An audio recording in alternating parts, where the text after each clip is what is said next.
Pemirsa, tim SAR gabungan terus berupaya melakukan evakuasi korban longsor di Desa Sembahe, Kabupaten Deli Serdang, Sumatera Utara.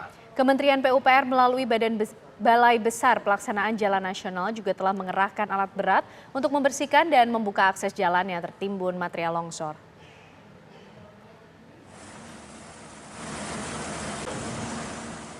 Longsor yang terjadi di Desa Sembahe, Kecamatan Pancur Batu, Kabupaten Deli Serdang, Sumatera Utara membuat sejumlah akses dan badan jalan tertimbun material longsor.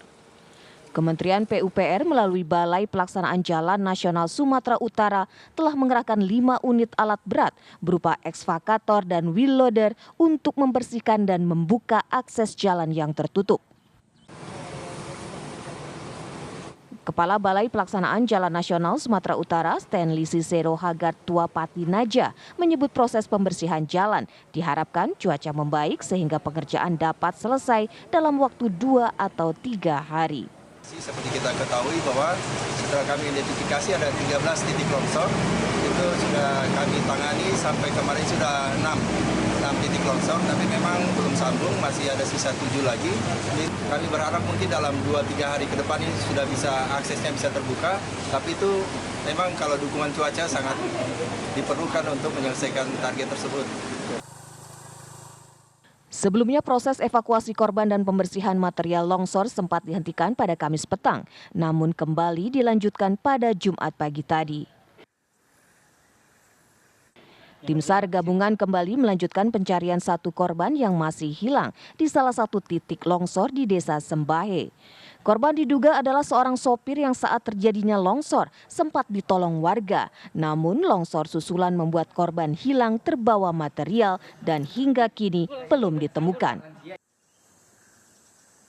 Sementara itu akses utama jalan dari Kota Medan menuju Brastagi maupun sebaliknya hingga kini masih ditutup. Karena material longsoran berupa bebatuan berukuran besar masih menumpuk di badan jalan sehingga tidak dapat dilalui kendaraan. Dari Medan, Sumatera Utara, Heri Kiswanto, Wanasari, Ferrari Narotama, TV One mengabarkan. Informasi selengkapnya terkait dengan perkembangan upaya evakuasi korban dan juga pembersihan akses jalan yang terdampak longsor di kawasan Sibolangit akan disampaikan oleh rekan kami Heri Kiswanto. Selamat petang Heri, bagaimana perkembangan terkini dari upaya evakuasi korban yang masih hilang? Baik Anes dan Aditya, pemirsa. Di belakang saya saat ini masih ada 2 alat berat yang masih terus membersihkan sisa material longsor.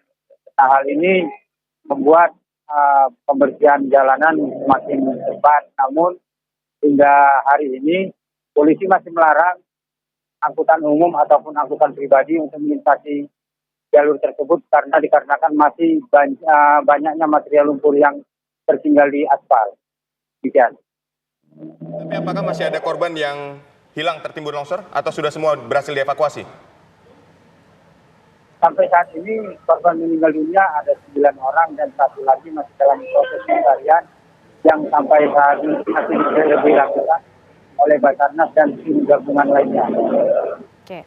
Lalu bagaimana juga dengan upaya yang terus dilakukan untuk bisa membersihkan material longsor yang nampaknya masih menutup akses jalan di sana, Heri?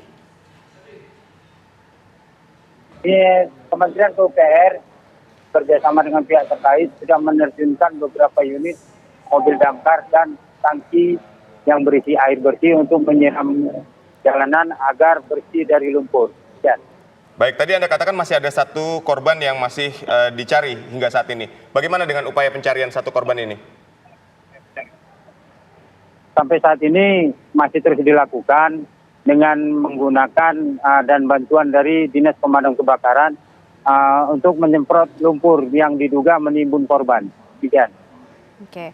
Heri, lalu kembali mengenai akses jalan yang kemudian terdampak dari material longsor ini, apakah akses jalan utama yang menghubungkan Medan dan juga Brastagi ini sudah bisa dilalui kembali? Sampai hari ini masih belum bisa dilalui dan hal itu sudah disampaikan oleh Kapolrestabes Medan. Jadi sementara ini seluruh badan jalan masih tertutup karena masih banyaknya sisa material lumpur yang menutupi jalan. Baik, terima kasih Heri Kiswanto mengabarkan langsung dan selamat kembali bertugas.